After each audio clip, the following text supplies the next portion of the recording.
Levantando la mano derecha.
How can call line and a game go on from here, and then Hurricane did not register? Like, he never scored like 1 second ago, like this. Just like one, he did not score, just to one, like no assist, no goal. Why? So before we bring you the big one, before we go to the inside, before we get you about the Super Eagles news and the problem facing it, or you could say, before we bring you the big one and the inside about the Super Eagles news and the problem facing it, let's talk about the recent. Even though a lot of people are wondering why this issue surrounding the Nigerian Super Eagles is happening now, the Nigeria dream of being part of the biggest world fiesta, the 2026 FIFA World Cup. But first, the FIFA Club World Cup, let's talk about it. Now, possibly a review of matches played and also expectations in this one. Now, the Club World Cup, or you could say the FIFA Club World Cup, the Group A is still awaiting its first ever goal after Palmeiras and Porto mirrored an Atleti and Inter Miami result from the opening night by drawing in nails 0-0, you could call it if you want to say that. But I tell you, a night later, a night after Lionel Messi Miami were held by the Egyptian champions, it was later the turn of the team who have won the most titles in Brazil, Palmeiras, and one of the Portugal's leading club to play to a deadlock Football Club Porto. Both sides had chances with Francisco Moura clearing off the line after Portugal keeper Claudio Ramos double saving the first half stoppage time. Centre-back Zé Pedro should have given the Portuguese team the lead when he missed a header from 6 yards, and Murillo headed him in the post for Palmeiras in the closing stage. That was Stavio, and then Aguerroa. Now, I tell them all, there was also a glimpse of Chelsea player or Chelsea fans seeing Estavio, the teenage forward, and who you know is the Chelsea player at this point in time. The goalless draw on that group, you could say the goalless draw here now means that 0 goals have been scored during the opening round of the group in that Group A. Botafogo also defeats Seattle Sounders after a nail-biting finish. Full-time in Seattle Sounders as Botafogo held on to a close win as they take down Seattle in that very home crowd side. Now elsewhere, Bayern Munich began their own club campaign, you could say Club World Cup campaign, in a historic fashion with a ruthless 10-0 demolition of Auckland City on Sunday as Jamal Musiala marked his return from injury with a brilliant second-half hat-trick and then in a commanding display. Good to see Jamal Musiala return back, and that's how you come back in a very big way. Despite the heavy defeat,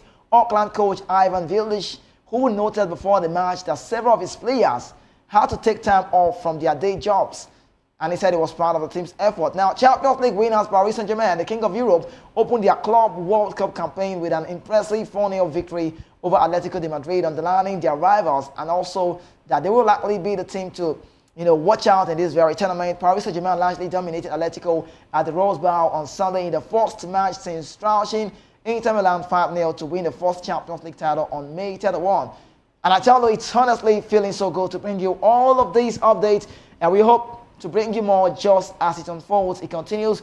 Good morning, Lagos, Nigeria. My name is Kizzy K, and I welcome everyone to the Sports Republic show on Voice of the People television. Now it's time to delve into the big one, the Nigerian Football Federation segment, where ex-Super Eagles coach and player Sunday Olise is so upset with the national team and the way it's going. But I mean, let's start the show with the Boniface Super Eagles quit on ending story. Now, but I have with me to talk this through on the show today, Charles. Hello, Madrid, when you see them. He's a Madrid fan. Yes, the man here with me. So we can talk this through. Charles, are you doing all right? Great to have you. Good morning.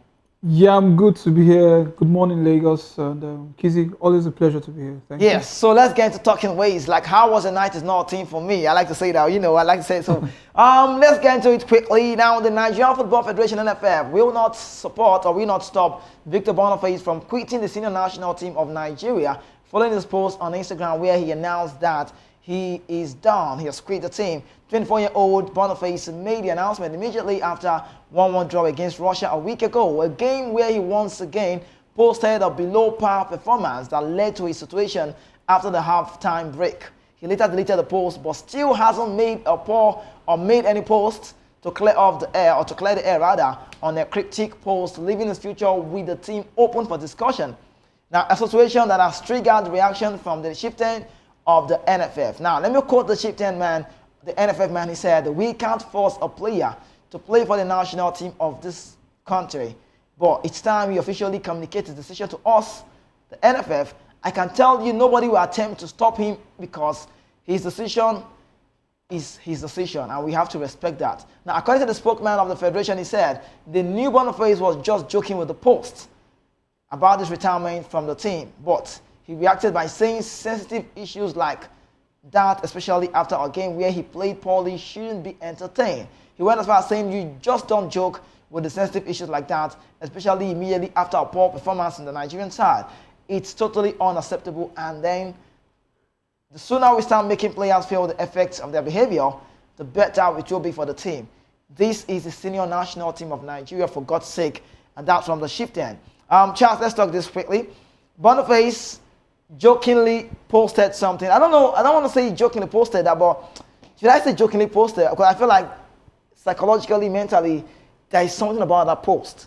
I don't know, but it's not official, But on his Instagram post, he posted it, and not long, it wasn't like 20 hours, he took the post off. So he gave Nigerians what to talk about. But this chieftain from the NFF is saying this is like a slap to the federation. You don't have to joke with something sensitive like this. We all know he's joking, but I don't know if he's really joking.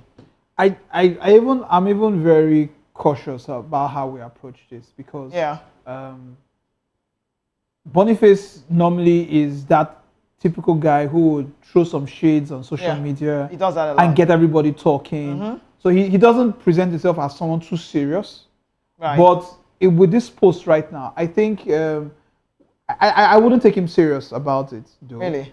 Yeah, I wouldn't take him serious. Maybe it was maybe a slip of the tongue or something. I don't know. Well, that's sensitive. However, you're right. However, you're right. It's a very sensitive matter, and especially when you're dealing with people of this side of town and this side of the continent, Nigerians especially.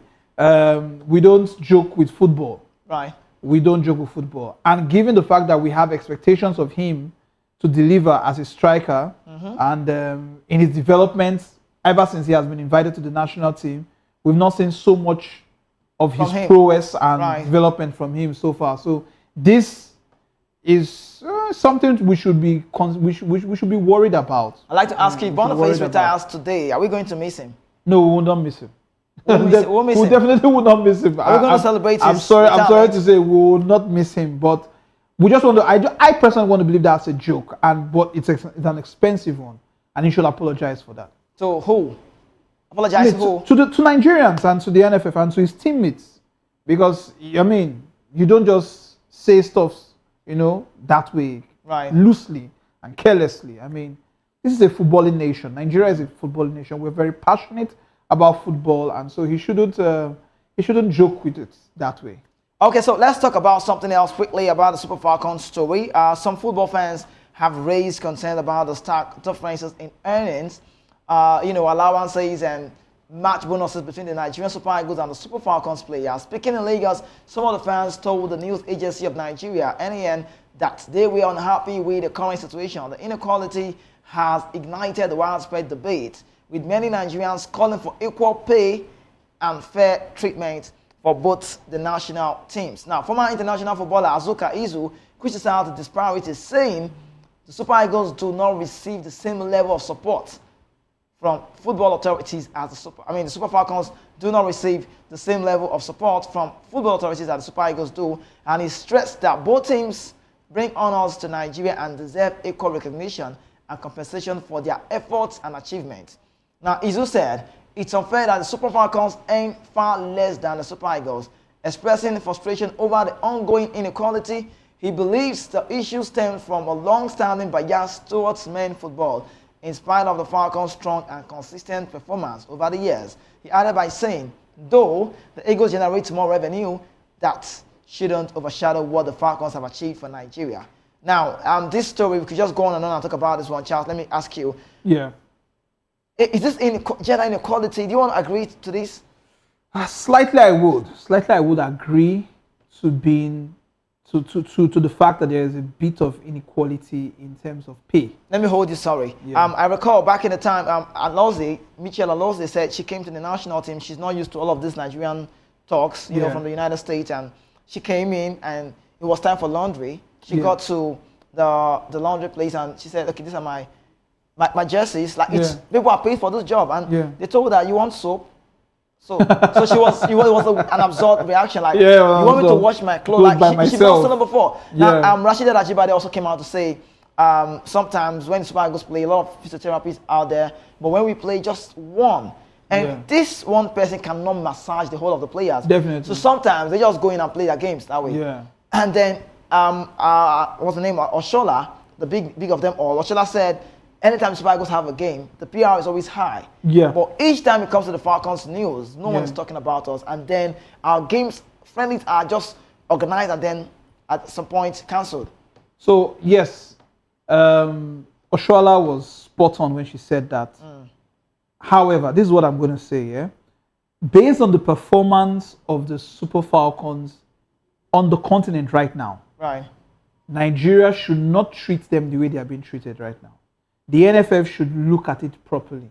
Yeah, the same PR stunts and publicity that you give to the Super Eagles. I mean, right now we can say categorically clear that the Super Eagles is a brand. Yeah, it's not just a team of the national of the nation, but it's a brand itself.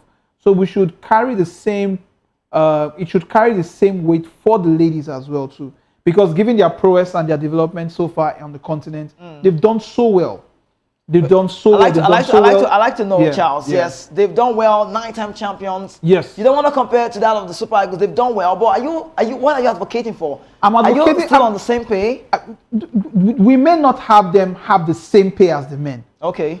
Because I mean, genders are different, roles are different. However, we want to look at it, but we should close that gap. What I'm advocating for is probably not the same payment, but close the gap a bit and bring more about more development into women's soccer. Now, I mean, generally in the world right now, women's soccer is growing. The consciousness and the awareness is growing. We want to see a bit of that in our African continent as well too, and in Nigeria as well too. I mean, marketing women's football right now seems not to be glamorous. Right. Yeah, it seems not to be glamorous, but if we can give a bit of attention to it and then close the gap in terms of pay for our women, that's fair enough to say. That's fair. That's a good place to start, right? All right, so before we talk about what's really going on, we go on this quick break. When we return, the show continues. We'll tell them all. Don't go anywhere. Please stay with us.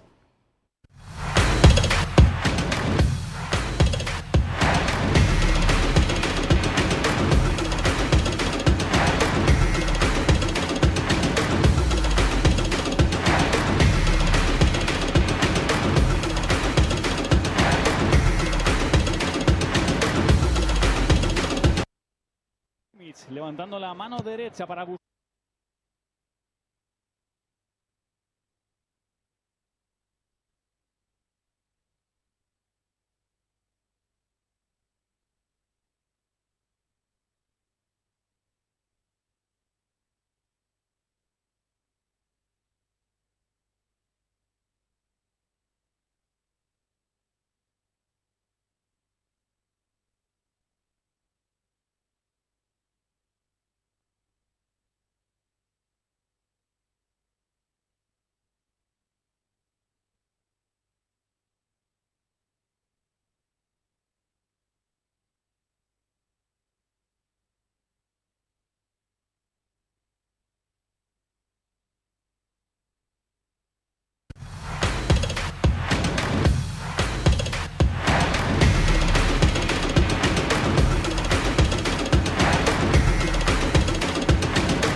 All right, welcome back from that quick break. If there's anything I know about Sunday Olise, the Nigerian former Super Eagles coach and player as well. If there's anything I know about Sunday Olise, is the fact that he says it the way it is. And at this point in time, let's just talk about him, the NFF and the national team. But let's keep that on the pen side and let's quickly get into one. We'll talk about that one very soon. Now, there's a tug of war, you could say.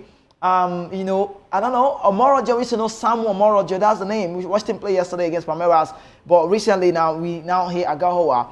Now, I tell you, the Royal Spanish Football Federation have secured a significant international coup, winning the race for highly rated football club Porto striker Samuel Agahoa. I would have said Omorojo, but that's the name now. Now, Agahoa, who holds dual nationality, is no longer eligible to represent the Super Eagles after making a captain appearance for Spain earlier this month. The 21-year-old came off the bench in the closing stages of Spain for stating 5-4 victory over France in the UEFA Nations League semi-final on June 5, effectively tying his international allegiance, his future, to the reigning European champions. Prior to that appearance, his second senior cap, Agahoa, the man you have on your screen, remained eligible for the Super Eagles, having made his debut in on November 2024 Nations League match against Switzerland, while he's still clarified as also an under-21 player. Now, moving on, the call lock for Spain in June features followed the breakout campaign at the club level in which Agahoa Samuel announced himself as one of the European football's most exciting young forwards. You know how good he can be. He netted 25 goals in all competition in his debut season with Portuguese giant Porto, attracting attention from national selectors and top European clubs alike.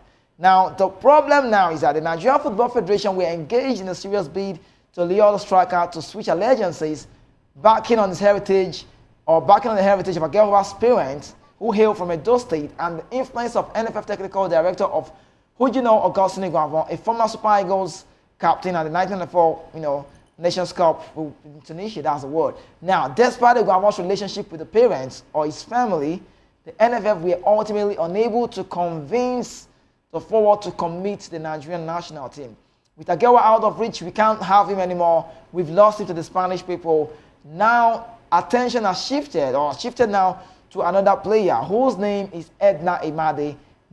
She's a lady. The Granada forward is attracting interest from both the NFF and the Royal Spanish Football Federation, setting the stage for yet another tug of war between the youth nations. The Nigerian Football Federation have also made contact with Imade Edna about representing the Super Falcons. But Charles, let's talk this through. Whose report do you believe? This fight. Do we need to plead to have this? I don't know. I don't even know if we have the structure that they want to see, because sometimes they've looked at the national team and they've seen the players who have paid in their self, and yet they're not well taken care of. Yeah. So maybe they just feel like there's no need to play here.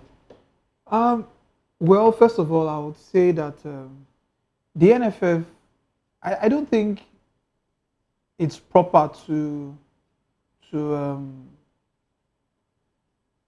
go after a player in such a manner, Is there any better way to go after a player? I mean, a better way to go about attracting Nigerian nationals outside the country to play for their country is just to have a well-structured organization. Going about chasing them up and down, for me, I don't really buy it. I mean, they say success is your best revenge. Right. If we can put our house together, have a very good team, and win some games, win some titles, win some trophies, have some trophies to our name, these players will come calling. We won't have to be the ones chasing them. I mean, you don't see in the Brazil national team, you don't see the Brazil National Football Association chasing players. They just have a solid team. You want to be part of it.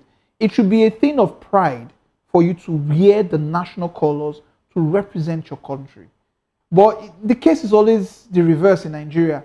NFF is poking the coaches to chase players around the world. That's not how it's been done. We have homegrown talents. I mean, if Phil were here, Phil will make a case for them. Yeah. I mean, he has always made a case for them. So I mean, we should have these guys look into our leagues. They are players here. They may not be technically sound, but that's why you're a coach. You can make the best out of them. Why do we have to chase a player who has already played for Spain a couple of times? since last year during the Nations League. I mean, it's clear where his allegiance lies. Yeah. So But is there something we can do to make these people hungry to play for Nigeria? That's what I'm saying. That's exactly what we should do. What would you advise? Put your house in order. Put your house in order. Just put your house in order. Have a good team that is attractive. That nationals who are even outside the country will want to be part of. Right. I mean, you can imagine the arrays of talent that Brazil has. And look at the players they have on display. I mean, and there are still much more out there who can do even better than them that are already in the team. So what are we not saying? Just put our house in order, basically. That's all I would say. Okay, let's quickly jump into the top point of the day. Yes, leadership questioning. Sondo Lise wants Ahmed Musa replaced as Super Eagles captain. I personally have not seen it.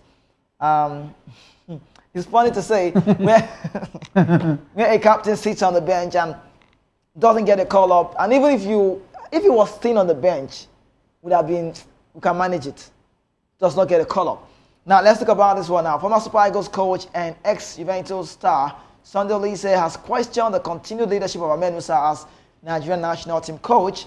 Musa, who holds the record for the most capped Nigerian football history player, he has served the Super Eagles as a skipper since John Mikel Obi's retirement in 2019. But Sondo Lise insists it's wrong to have a national team led by a player who barely features on the pitch. Now, Musa, you could say, is under a heavy scrutiny. Now, Olise, in a frank assessment, said, "This I want to call an anomaly, and it started when we started having on the bench sitting captain. You can't have that. You can't have that, your captain sitting on the bench. In other words, you are saying it's an assistant that is leading the team. Super Eagles' role is the most important thing in the national side for Nigerian football. Since assuming the captain's armband, Ahmed Musa has led Nigeria to the 2021 and 2023 Africa Cup of Nations, but saw little to no action in either tournament. At those two tournaments, former Watford defender William Troost Ekong was the de facto on the pitch. He was the leader, wearing the armband throughout most matches, while Musa remained an unused substitute. Now, after missing out entirely during the first half of the 2024, Musa was recalled to the senior national team again by Eric Chell for the Unity Cup, the friendly game in June. He made a brief appearance. Next up, he flew. He went to get married to his fourth wife. No disrespect. Now, against Jamaica, that is not funny. But as a Nigerian side defeated the Ghana, the Black Stars, and also won the Reggae Boys in that just little friendly game that was played. But Chell, the Super Eagles coach who was appointed in January, has so far enjoyed an unbeaten start. But I'd like to leave this news and go back to Chell's decision to introduce Musa may have been rooted in experience and leadership quality, but it remains to be seen whether the Malian tactician will make a bold call by permanently handing the captaincy to a more active player or possibly maintain Musa's symbolic leadership role. Now, Ahmed Musa is the first Nigerian player, everybody needs to know, to score a brace in the two World Cup tournaments, 2014-2018. He is also the nation's highest goal scorer at the 2024, at the FIFA World Cup with 4 goals. Charles, let's talk about Musa still being the captain. It's funny. When I talked about Musa, you started laughing. Yeah. It's funny. How? I mean, how can you have a captain of a national team who doesn't get called up? And even if he is called up, he sits on the bench. Yeah. It's a tradition. I mean, it happened in '94. Yeah. Keshi? Keshi, yes. Right. For the finals. So it's like a Nigerian team. I mean, that's exactly the frustration of Sunday Olise. I mean, for a disciplinarian like him and one who's known for speaking the truth bluntly and unapologetically. Right. It begs the question. I mean, so what's the role of Ahmed Musa in the team? I mean, you should have a present as it were, present captain to lead the team, not someone who's either not on the bench or who's out of the team. We can't have a captain out of the team. I mean, Eric Chella cannot draw inspiration or depend on Ahmed Musa to motivate his guys and his teams to do what they need to do on the pitch of play. I mean, so who does he communicate to on the pitch of play? Definitely it's the assistants you would communicate to. But I have a captain in quotes, just a figurehead captain, right, who's not present, who's not around. I mean, so that he should be stripped of that. Does it speak bad of the Super Eagles team? Again, it speaks of poor organization, and really. structure in a team. As basic as the captain's responsibility should be, Ahmed Musa has not lived up to it for now. I mean, so why keep him there? Just do you still see him having something to offer to the national? I don't think he's some say leadership quality. Leadership, nah. You can't be a leader in a team when your time has passed. Oh, you can't be a leader in a team. You can't be a leader in a team when your time has passed. I mean, you know, Charles, I for one felt like Ahmed Musa should have retired when the ovation was high. Exactly. But right now, he's going to retire in a shameful manner because definitely. It doesn't sound good that you're not being called up and still. I don't even think it's a shameful thing. I mean, you can own up you're old. And no, I'm just saying. You see, now you're going to retire because you're not being called up. Because if you still want to play in the national team, he hasn't been called up for quite a while. He hasn't been called up for quite a while. So it wouldn't be a shameful thing, I would say. The reason why I point out the word shame, he still wants to play for the national team. Nah, if he does not want to play, he should have retired a long time ago. Immediately after the outcome. It's past this time. He should.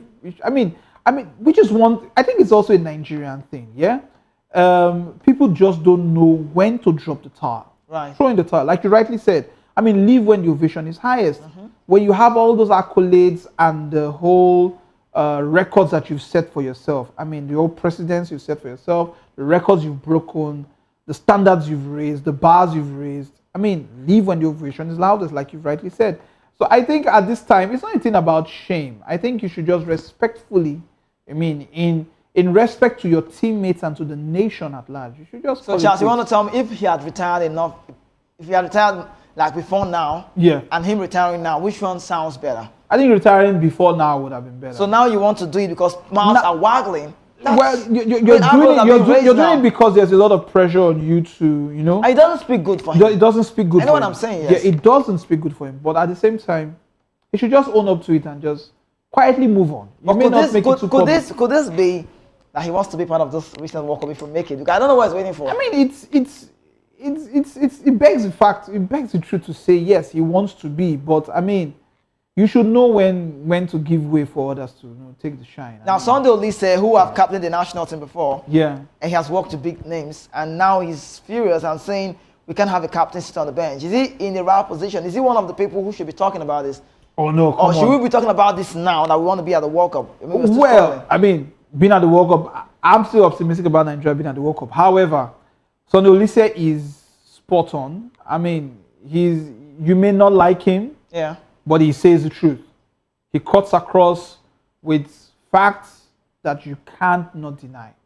I mean, and here in this case, I mean, he's speaking the truth, to be honest. I mean, you need a captain who is present, not one who is absent, and just for the figurehead of it, just being named the captain. I mean, it speaks a lot. It speaks a lot. I'm just thinking, if Nigeria happens to win the Nations Cup, and Musa is not in the team, so Ekong released it. Of course, Ekong will lift the trophy. I would be raged if I were to say Ahmed Musa lift that trophy. I would be raged. I mean, on what grounds, on what premise do you have a leader in absentia? I mean, and a captain who's not present in a team. Okay, Charles, let's be factual. If Nigeria happens to make it to the World Cup tomorrow, I'm just asking. Yeah. Should we get Musa involved? No. But why do people say the leader, the right of a leader, that we have a player who have been on the World Cup before, people can blah, blah, blah. We know they have been on the World Cup before. It will be as well. We know these guys. Yeah. But Musa cap is big, I'm just saying, I'm not advocating for him. He's the highest goal scorer that we've had. Has a record that no one has gotten. Has a record that no one has gotten. You've done your best, bro. Step aside. Period. All right, there's no going back about Ahmed Musa. Quickly, let's talk more on this one. Now, Sunday Olise still on the news. This time around is questioning the Super Eagles, the coaching, advocacy, and the local talks. A player, coach, you call him a one-time Super Eagles manager and also a coach as well, a player. Sunday Olise, a former Super Eagles player and an iconic figure in the Nigerian football, has made his stance crystal clear. Keep it local. In a passionate discussion aired on a sports program, Olise expressed a strong objection against appointing a foreign coach to guide Nigeria's beloved national squad. To him, the answer lies right at home. With the capable hands and minds, Nigerian coaches ready to take the helm to glory Interestingly, since the appointment of Eric Chell, a French-born former international, in January, the Super Eagles have been on a winning spree. 5 matches, 3 wins, 2 draws, and not a single defeat. On paper, it sounds like a coaching fairy tale, yet Sondolise remains unshaken in his views, questioning the wisdom behind looking overseas for leadership. Now, in his words, he said, "I'm totally against having that role not being handed over to a Nigerian because we have qualified personnel who can do that job. His faith in homegrown talent is unwavering, and he calls for the Nigerian Football Federation to prioritize nurturing their own." Drawing from personal experience, Sondolise proudly reflected on his contribution to the player, or as a player, he had the foresight to introduce the powerhouse names like Wilfred Ndidi, Alex Iwobi, Kelechi Iheanacho to the national team. And Sondolise said, "When you talk about defensive midfield role, I was the one who brought in Wilfred Ndidi alongside Iwobi and Iheanacho, giving them their first call-ups because they had the quality." His concerns does not stop the coaching decision. Now, Sondolise also took a jab at the current leadership dynamics within the team, labeling the situation where captains spend more time on the bench. Now, now let's talk about Sondolise. I like Olise, but I don't think Olise will be a friend to the Nigerian Football Federation. Oh, absolutely not. Why not? Because he speaks the truth. Our NFF seems to want to live, obviously, in a lie or in a bubble. You think so? I think they do. Technically, they do.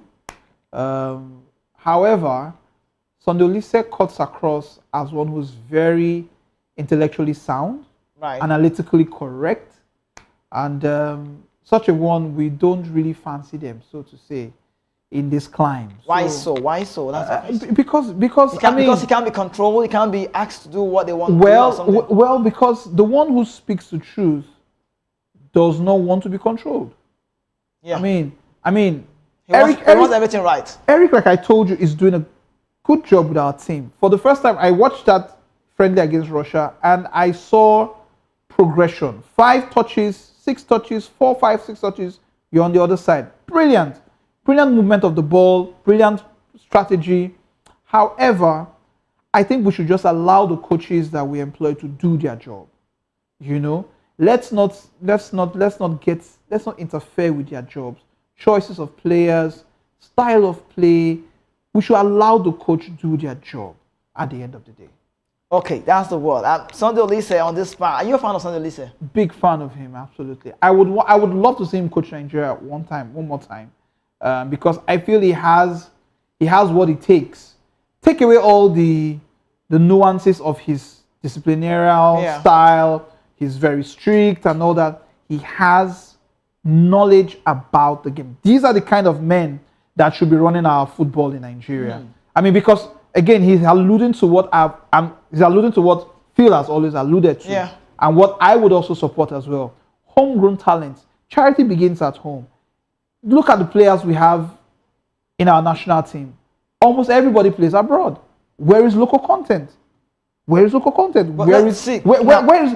Can we have some players and we say this player was made in Nigeria before he went global? He was first local and then he went global. Yeah, look at Aminuke, Amokachi, Sondolise, Kanu Wankwo, JJ Okocha. We can keep listing them. They were all local talents before they went global. So he has a point, basically. I mean, we should look inwards. Sometimes what is in your shokoto is not far. Well, how do we put it? Okay, I get that talk, but I'm just saying, I'm thinking about it the other way. Sondolise, not a bad manager during the stint. He wasn't brought in some players. Decent. He's known for his disciplinary job. But I'm looking at Eric Chell. Yeah. And Eric Chell, sometimes I'm seeing him deviating a little bit from what he told us from the start. I mean, I know the word that says anyone who's not running will not play. I know all of those talks, you know. But I know when he talked about even what's the name, Eric Chell would have been roasted some days back. I mean, the game where we saw that's Chris Santos, coming from the bench. He didn't train the other time. He joined the team and took a penalty. That was huge. And he scored. Just what would have happened if he had not scored that goal? Now, I'm talking about Eric Chell, who I see that he has a style. He has a philosophy, but I don't know if he's being tricked from the under. I don't know yet. We cannot say, but I like the part that you've seen flares. Oh, yeah, definitely. That's flair. But, Charles, come with me. Let's look into this affair. Our own coaches. While we are advocating for our own local coaches, how well have they done personally Talk about that. Well, the Nigerian coach, if you look at the league, not so well. So it's something to talk about. It's something to talk about, not so well. They don't even look ready to start this one for me. Well, we don't look ready. And I would say because we don't get to train our coaches. Our coaches are not trained. I mean, when was the last time the NFF rolled out training opportunities for coaches in the NFL or in the NNL? You know? Because, I mean, every global leader or global star today was once a local person. I mean, so everything begins at home. We need to keep training our people. This game has gone beyond where some people met it 5 years ago. You know, I mean, look at how Pep Guardiola has revolutionized football. Yeah. It was series of training, learning under coaches as well to that he got to where he is. Mikel Arteta, you may not like him, but he has changed Arsenal. The way they play has changed. The mentality is changing, and we hope it gets better. I mean, Eric Chell has done well. I'm proud of the fact that our players, our midfielders this time get the ball and they're not looking behind. They're looking forward. Focus, yeah. They're focused. They're going forward, and the ball has to move quickly and faster. It's beautiful to see them play that way. However, I feel, like I said earlier, we should allow the coaches do their job. I feel Eric Chella will be poked here and there. You know, that influence will always come somewhere, somehow. But I want him to just stick to the script. Look inwards. You can go watch an NFL match and you will definitely see a talent somewhere. You know, you don't necessarily have to be chasing players around the globe. I mean, we're spoiled for choice of Nigerians who are outside. You're talking about a coach, a manager who is yet to find his footage, get his first 11. Let's look into the Unity Cup that was just played recently. Yeah. Aside the Unity Cup, there was also the friendly against Russia. Yeah. Two different set of players, if you understand. Few of them just joined the mix. Would this not be a distraction at the end of the day? Could we say he has now gotten his team to play in September?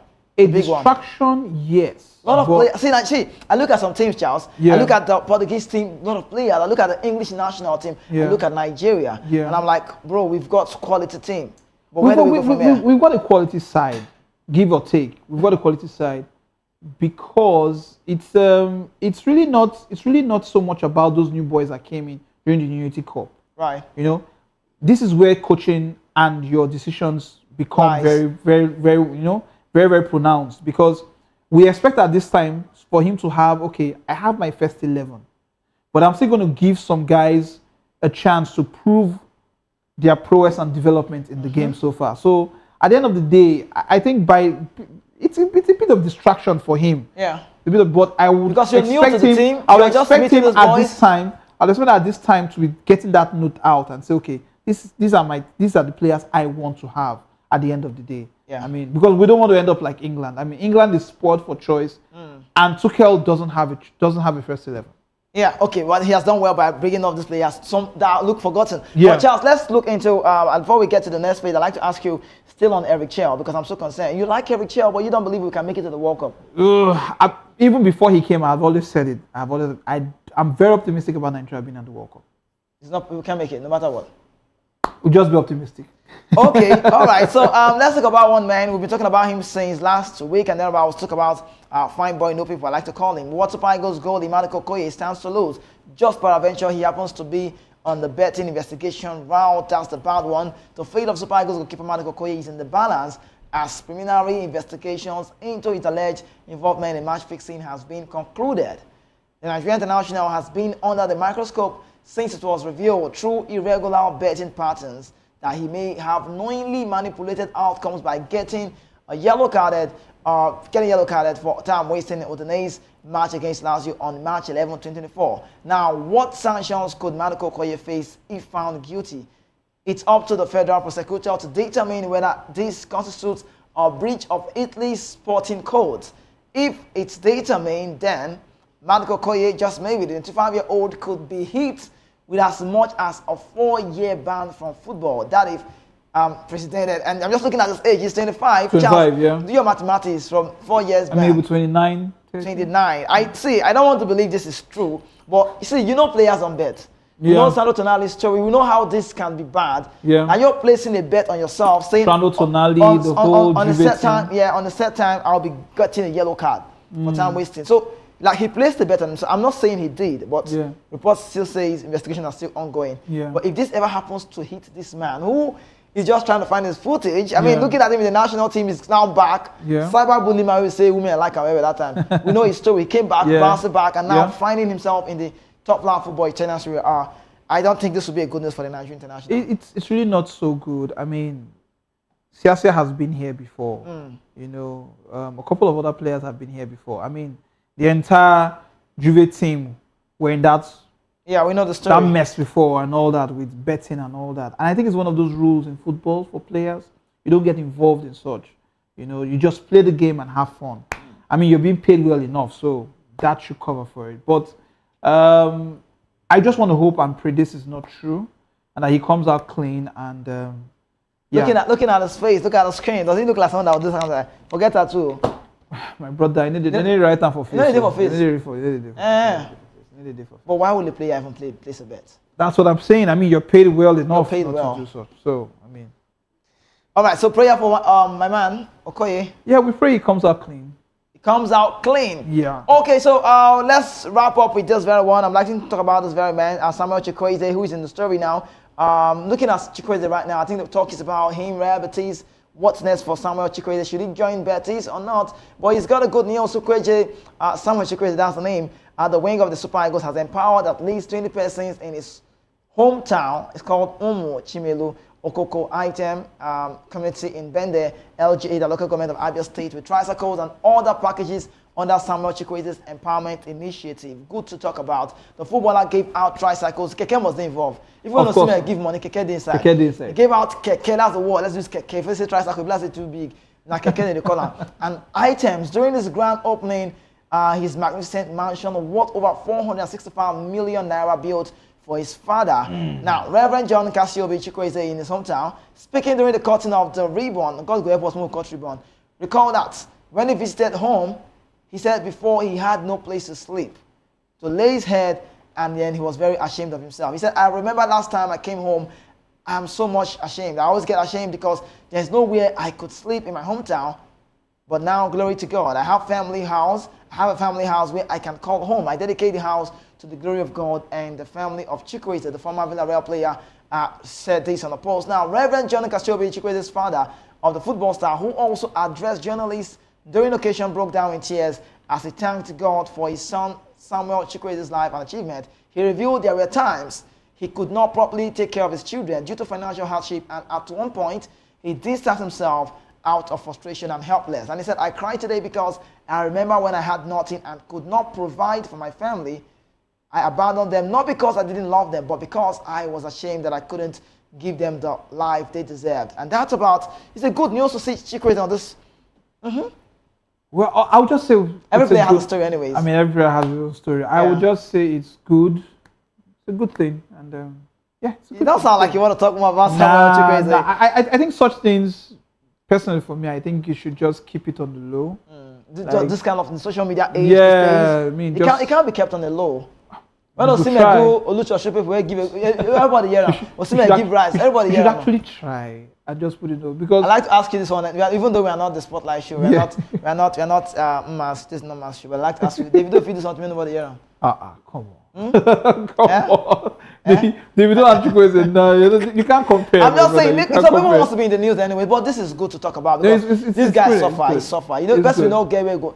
Just It's good, but just keep it on the low. Just you keep know. it on the low. All right, so we need to go. Our time is up. But quickly, I'd like to end up the show with this one. Chelsea's training style took up place and had MPFL player, one of the players who, who was part of the team, said the training method of the coach, Eric Chell, was rigid and complex, that he thought of quitting the team.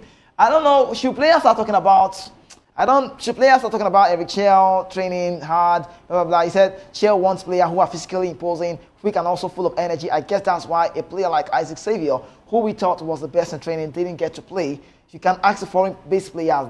They all loved Xavier, but the coach had other ideas, and it's why he didn't play engagement game like Eric Chell. I don't think his game looks, I don't know his training facility way, but Yeah. I don't know if his game really looked that toxic.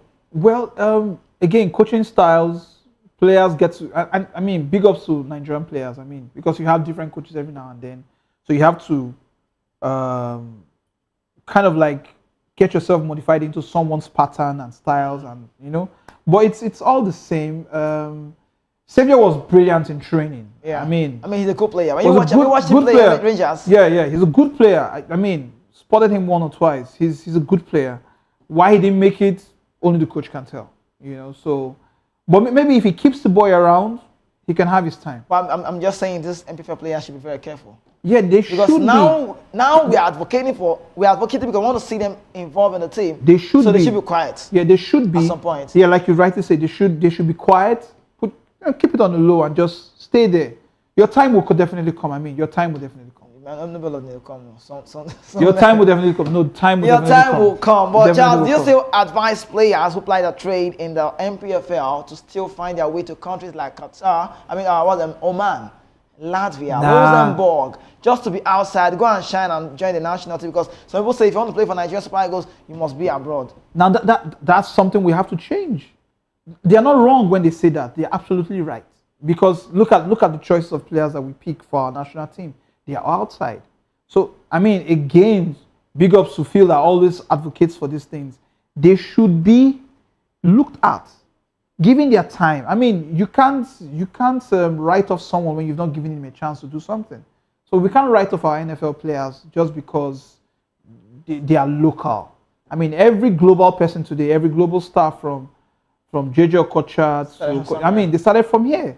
So let's give them the chance. Okay, thank you so much, Charles. I need to let you go from here. I need to also leave the studio as well. Thank you so much, Charles. It was a nice time with you. Just how time flies when you're, on this Nigerian football talks. But always a pleasure. Make sure you see those games coming up, the FIFA Club World Cup. I need to ask you, favorite to win it?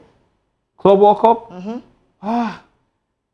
The team that really looks good, PSG. Paris Saint-Germain. Thank you so much, Charles. Yes, from all of us here. Yes, my name is Kizzy K. Sports Republic show comes to a close. Tomorrow we'll continue on a very different segment. But guess what? Please don't miss out the FIFA Club World Cup because it will be very interesting to see. A lot of magic and miracle will be happening in the game. It doesn't happen in church alone. My name is Kizzy K and I'm signing out, the only football player without a jersey. I'll see you again. That'll be tomorrow.